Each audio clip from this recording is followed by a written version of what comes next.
আচ্ছা, আমাদের পরবর্তী নিয়ম হচ্ছে মানে ইন্টারগ্রেটেড সেন্টেন্সে কিভাবে আমরা ইনভার্টেড কমা উঠে গিয়ে কনজাংশন বসে সেই নিয়মটা শিখব, তাই না? আচ্ছা, আমি দুইটা নিয়ম লিখছি ইন্টারগ্রেটেড সেন্টেন্সের। একটা হচ্ছে ইয়েস নো দ্বারা যদি অ্যানসার করা যায় তাহলে আমরা ইফ বসাবো, এবং ইন্টারগ্রেটেড সেন্টেন্সে যদি ডাব্লিউএইচ মানে দ্বারা যদি ইন্টারগ্রেটেড সেন্টেন্সটা হয় হু ইজ হোয়াট এগুলো দ্বারা যদি ইন্টারগ্রেটেড সেন্টেন্সটা হয় তাহলে উক্ত ডাব্লিউএইচটাই কনজাংশন হিসেবে বসে হইবে আর কি। ঠিক আছে? তো আমরা দেখো এখানে একটা ইন্টারগ্রেটেড সেন্টেন্স লিখেছি, he said to me inverted comma have you had your meal. ওই আগের সেন্টেন্সটাকে এটা কি একটু ঘোরায় দিয়েছি, ঠিক আছে? তো দেখো এটাকে যেহেতু এটা কি হ্যাভ ইউ হ্যাড ইওর মিল, তুমি কি তোমার খাবার খেয়েছো, এটাকে কি দ্বারা করা যায়? ইয়েস অথবা নো। হ্যাঁ খেয়েছি অথবা খাই নাই, না হ্যাঁ, না হ্যাঁ, তাই না? ইয়েস নো দ্বারা করা যাচ্ছে। তো আরেকটা নিয়ম সহজ কি, ডাব্লিউএইচ ওয়ার্ড যদি না থাকে এখানে বুঝে নেবে সেটা ইয়েস নো দ্বারা অ্যানসার করা যাবে। আর যদি ডাব্লিউএইচ ওয়ার্ড থাকে তাহলে আলাদাভাবে ইফ নিয়ে আসার কোনো দরকার নাই। তো এটাকে যদি আমরা পরিবর্তন করি তাহলে কি হবে? দেখো এটা কি ইন্টারগ্রেটেড সেন্টেন্স না, তাহলে এটাকে কিভাবে পরিবর্তন করবা? শুরুতে আস্ক নিয়ে আসতে হবে, তাই না? তাহলে দেখো হি কি হবে? আস্ক, তাই না? এটা কি পাস্ট টেন্স ছিল, পাস্ট টেন্সেই করব। He asked me, he asked me, তাহলে ইয়েস নো দ্বারা করা যায়, তাহলে কি নিয়ে আসবো? ইফ নিয়ে আসবো, তাই না? তারপর কি আছে? এটা সাবজেক্ট নিয়ে আসতে হবে না, কারণ ইন্টারগেটিভ সেন্টেন্স ছিল। আমরা কিন্তু ন্যারেশন পরিবর্তন করার পরে সেটাকে আর ইন্টারগেটিভে রাখতে পারবো না, সেটাকে কি করতে হবে? অ্যাসার্টিভে করতে হবে। সব সেন্টেন্সকে যেই সেন্টেন্স থাকুক না কেন ন্যারেশন পরিবর্তন করার পরে সেটাকে আমাদের অ্যাসার্টিভে নিয়ে আসতে হবে। তাহলে অ্যাসার্টিভে নিয়ে আসতে শুরুতে কি সাবজেক্ট নিয়ে আসতে হবে না? তাহলে এই ইউটাকে কি সেকেন্ড পারসন না? আমরা সব সময় এইটাকে সেকেন্ড পারসন হিসেবে ধরবো, কোনটাকে? এইটাকে ফার্স্ট পারসন হিসেবে ধরবো। এটাকে রিপোর্টিং ভার্বের মানে এটাকে ফার্স্ট পারসন আর এটাকে ধরবো সেকেন্ড পারসন অলওয়েজ। কিন্তু হি কিন্তু থার্ড পারসন, ওইভাবে আমরা বিবেচনা করছি না, ঠিক আছে? তো এটা কি সেকেন্ড পারসন, আর এটা কি? এটা হচ্ছে ফার্স্ট পারসন আর এটা হচ্ছে সেকেন্ড পারসন। আমরা পারসনের নিয়ম আবার শিখবো সমস্যা নেই পরবর্তী রুলে। তো এটা কি সেকেন্ড পারসন, কাকে ধরবে? সেকেন্ড পারসনকে। তাহলে সেকেন্ড পারসনের কি মি ছিল, তাই না? তাহলে এর সাবজেক্টিভ ফর্ম কি? আই। এর সাবজেক্টিভ ফর্ম আই।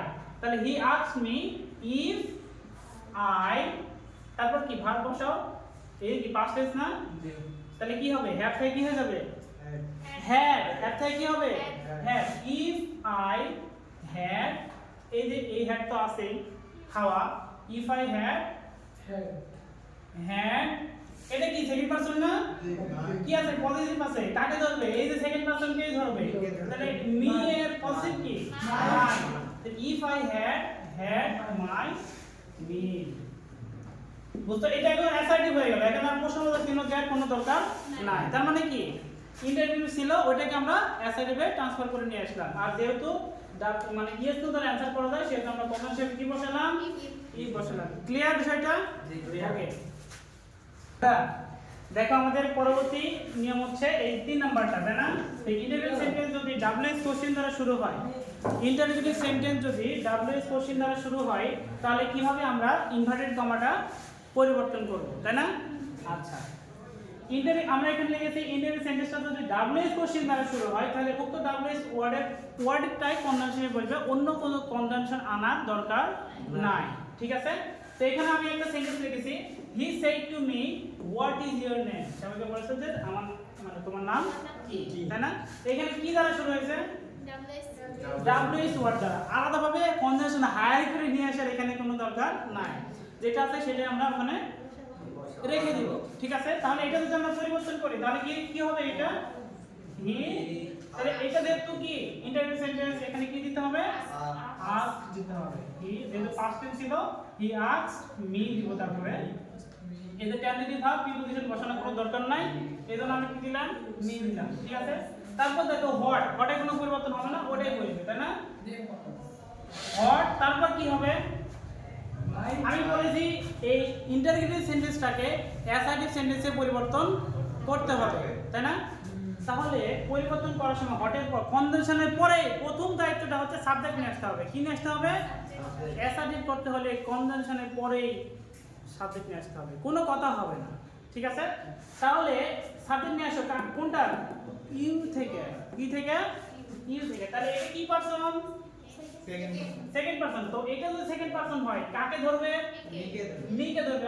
আমি বলেছি এটা হচ্ছে ফার্স্ট পারসন আর এটা কি পারসন, সেকেন্ড পারসন অলওয়েজ। তাহলে এটা কি ফর্ম আছে, পজিটিভ ফর্ম নাই, মানে পজিটিভ অ্যাডজেক্টিভ। এটা কি পজিটিভ অ্যাডজেক্টিভ, এটা কিন্তু পজিটিভ প্রোনাউন না, এটা কি পজিটিভ অ্যাডজেক্টিভ, ঠিক আছে। তো দেখো ইউ আছে, তাহলে মি, তাহলে মি এর পজিটিভ অ্যাডজেক্টিভ ফর্ম কি মাই, তাহলে হোয়াট মাই, তারপর নেম আছে না, নেমটা দাও, হোয়াট মাই নেম ইজ আছে, তাহলে এখানে কি পাস্ট টেন্স, এটা কি টেন্স পাস্ট টেন্স, তাহলে ইজ আমরা রাখতে পারবো, কি দিতে হবে এখানে ওয়াজ, হোয়াট মাই নেম, তার মানে কি এটা অ্যাসার্টিভ হয়ে গেল, এটা কি হয়ে গেল অ্যাসার্টিভ হয়ে গেল। এটা কিন্তু আর ইন্টারোগেটিভ সেন্টেন্স নেই, এখানে হোয়াট থাকার পরে এটা ইন্টারোগেটিভ সেন্টেন্স না, এটা কি ফর্ম তখন অ্যাসার্টিভ ফর্ম। বিষয়টা ক্লিয়ার? আচ্ছা, আমাদের পরবর্তী বিষয় হচ্ছে আমরা 4 নম্বরে যাব, সেটা হচ্ছে ইম্পারেটিভ সেন্টেন্স। কি সেন্টেন্স? Imperative sentence. তো ইম্পারেটিভ সেন্টেন্সে ইনভার্টেড কমা উঠে গিয়ে কি বসে, টু বসে। ইভেন টু বসার পরে তারপরে যে ভার্বটা থাকবে ওই ভার্বটাই বসাতে হবে, ঠিক আছে। ওই ভার্বে কোন ফর্ম বসবে, টু এর পরে বেস ফর্ম বসবে। কোন ফর্ম বসবে? বেস ফর্ম বসবে। তো এখানে আমি একটা সেন্টেন্স লিখেছি, তা হচ্ছে হি said to me do the work. He said to me, তো এটা একটা কি আদেশ বোঝাচ্ছে না? আমরা কি জানি ইম্পারেটিভ সেন্টেন্স হচ্ছে আদেশ, অনুরোধ, উপদেশ এগুলো বোঝায়, তাই না? তো ডু দ্য ওয়ার্ক আমরা এই রিপোর্টের স্পিচটা পড়ার পরে বুঝতে পারলাম এটা একটা ইম্পারেটিভ সেন্টেন্স। তো ইম্পারেটিভ সেন্টেন্সে ইনভার্টেড কমা উঠে গিয়ে কি বসে, টু বসে, তাই না? তো আমরা এখন পরিবর্তন করব। তো বসাও দিন এটা, হি কি হবে এখানে, তাহলে এটা পরিবর্তন করো, এটা ডু দ্য ওয়ার্ক আদেশ বোঝাচ্ছে না, তাহলে এটা কিভাবে পরিবর্তন করবা,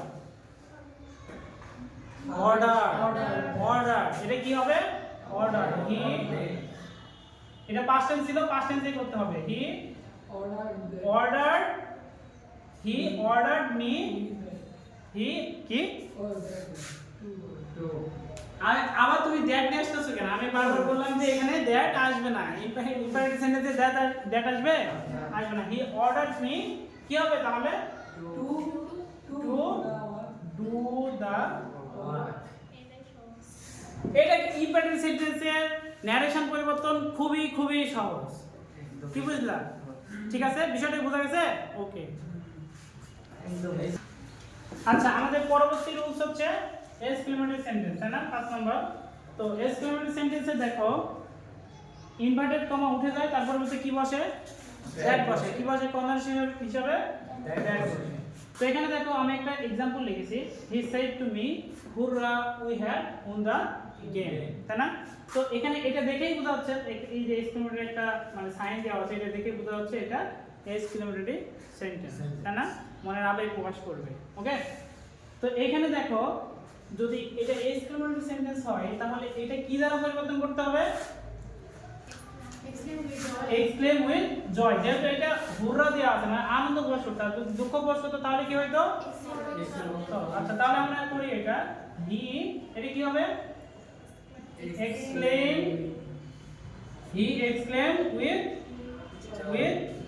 হি এক্সক্লেম উইথ জয়, তারপর কি হবে, that he exclaimed with joy that এটা কি পারসন, ফার্স্ট পারসন, কাকে ধরবে, হি ফার্স্ট পারসন না, ওইখানে ফার্স্ট পারসন না, তাহলে হি exclaimed with joy that এটার অপোজিট কি লিখতে পারি আমরা, দে, এখানে কি পাস্ট টেন্স না, তাহলে এটা কি প্রেজেন্ট টেন্সে রাখা যাবে না, রাখা যাবে না, তাহলে দে হ্যাড থেকে কি হবে, হ্যাঁ they had won the game. বিষয়টা ক্লিয়ার? তাহলে এটা দেখো এটা কিন্তু আর এক্সক্লেমেটরি সেন্টেন্স না, এটা কি কোন সেন্টেন্স হয়ে গেছে, অ্যাসার্টিভ সেন্টেন্স। সুতরাং আমাদের প্রত্যেকটা সেন্টেন্সকে ট্রান্সফর্ম করে সেটাকে অ্যাসার্টিভে নিয়ে আসতে হবে। বিষয়টা বোঝা গেছে? জি, ওকে। আচ্ছা, আমাদের এখন লাস্ট যে 6 নম্বরটা আছে সেটা হচ্ছে অপারেটিভ সেন্টেন্স। কি সেন্টেন্স? Operative sentence. আমরা কি জানি অপারেটিভ সেন্টেন্স দ্বারা কি বোঝায়, প্রার্থনা বোঝায়, ইচ্ছা বোঝায়, তাই না? তো অপারেটিভ সেন্টেন্স যদি রিপোর্টেড স্পিচের মধ্যে থাকে তাহলে আমরা কিভাবে রিপোর্টিং ভার্বটাকে পরিবর্তন করব, ইভেন তারপরে কিভাবে ইনভার্টেড কমা পরিবর্তন করব এবং রিপোর্টেড স্পিচটা অবশেষে কিভাবে পরিবর্তন করব সেটা আমরা এখন শিখব। তো এখানে আমরা একটা एग्जांपल লিখেছি, he said to me may Allah bless you, may Allah bless you, তাই না? তো এটা কি অপারেটিভ সেন্টেন্স এবং এটা কি বোঝাচ্ছে একটা প্রার্থনা বোঝাচ্ছে কি বোঝাচ্ছে প্রার্থনা বোঝাচ্ছে তাহলে এটাকে কি দ্বারা পরিবর্তন করব সেই টু মি থেকে কি করব প্রে করব তাহলে he P R A Y he prayed me তারপর ইনভার্টেড কম উঠে যাবে তারপর কন্ডিশন কি বসবে কারণ না অপারেটিভ সেন্টেন্সে কন্ডিশন দ্যাট বসে তাহলে হি পেড মি দ্যাট তারপর কি এটা এইটা কি হচ্ছে অপারেটিভ সেন্টেন্স আছে এটাকে কোনটাতে পরিবর্তন করতে হবে এসআইভি করতে হবে তো দ্যাট এর পরে প্রথম কর্তব্য কি নিয়ে আসতে হয় সাবজেক্ট নিয়ে আসতে হয় তাহলে সাবজেক্ট নিয়ে আসে কে আল্লাহ দ্যাট আল্লাহ মে আছে এখানে কি পাস্ট টেন্স তাহলে এটা কি করতে হবে মাইট করতে হবে দ্যাট আল্লাহ মাইট তারপর কি ব্লেস ব্লেস এটা কি সেকেন্ড পারসন না সেকেন্ড পারসন কাকে ধরবে এই যে সেকেন্ড পারসনকে ধরবে তাহলে আল্লাহ মাইট ব্লেস এটা কোন ফর্মে আছে অবজেক্টিভ ফর্মে আছে এটা কি ইউ এর subjective form you objective form তো এটা যেহেতু ভার্বের পরে আছে সুতরাং এটা অবজেক্টিভ ফর্মে আছে সুতরাং এটা হচ্ছে যেহেতু সেকেন্ড পারসন ধরবে এখানে মি আছে অবজেক্টিভ ফর্মে আছে তাই না আর এর অবজেক্টিভ ফর্ম কি মি সুতরাং এখানে আমরা মি লিখে দেব বিষয়টা বোঝা গেছে তার মানে কি he prayed me that Allah might bless me বিষয়টা ক্লিয়ার আচ্ছা এখানে আমরা একটা एग्जांपल লিখেছি এটা হচ্ছে অপারেটিভ সেন্টেন্স কি সেন্টেন্স অপারেটিভ সেন্টেন্স তো এখানে যদি অপারেটিভ সেন্টেন্স হয় তাহলে এখানে কি যুক্ত করতে হয় কি করতে হয় প্রেড করতে হয় তাই না তাহলে এটা করো হি প্রেড এখানে মি লেখার দরকার নাই ইনভার্টেড কম উঠে যাবে উঠে দিয়ে কি বলবে দ্যাট বলবে he prayed me he prayed that তারপর কি হবে সাবজেক্ট বলবে কি হবে সাবজেক্ট কারণ আমরা জানি যে এই যে অপারেটিভে রাখা যাবে না এটাকে কোনটাতে নিয়ে আসতে হবে অ্যাসার্টিভে নিয়ে আসতে হবে তাহলে হি প্রেড দ্যাট সাবজেক্ট বসাও এর সাবজেক্ট কি আল্লাহ হি প্রেড দ্যাট আল্লাহ তারপর মে আছে এখানে আবার পাস্ট টেন্স আছে তাহলে কি করতে হবে এটাকে মাইট দ্যাট আল্লাহ মাইট তারপর কি হবে ব্লেজ আছে তাহলে কি আছে ব্লেজ আছে মাইট ব্লেজ ইউ তাই না ইউ কি সেকেন্ড পারসন না কাকে ধরবে সেকেন্ড পারসন কি এখানে মি এখানে সেকেন্ড পারসন কি মি যদি এটা ফার্স্ট পারসন কিন্তু আমরা এটাকে ফার্স্ট পারসন ধরবো আর এটাকে সেকেন্ড পারসন ধরবো ন্যারেশন পারসনের ক্ষেত্রে ঠিক আছে তো ইউ আছে এখানে অবজেক্টিভ ফর্ম যেহেতু ভার্বের পরে আছে অবজেক্টিভ ফর্মে আছে সুতরাং এইটা ধরবে মিটাও এখানে কি ফর্মে আছে অবজেক্টিভ ফর্মে আছে সুতরাং ওই মিটা এখানে বসাই দাও তাহলে দেখো he prayed that Allah might bless me ঠিক আছে তো অপারেটিভ সেন্টেন্সে এইভাবে আমাদের মানে এটা পরিবর্তন করতে হবে আমি শুরুতে আগের সেন্টেন্সে এখানে মি লিখেছিলাম কিন্তু ওই মিটা এখানে ইউজ হবে না ঠিক আছে ইউজ করার ওখানে দরকার নাই কেননা আমরা অলরেডি এই পাশে আমরা মি ইউজ করেছি তো দুইবার ইউজ করার কোনো দরকার নাই ঠিক আছে ওকে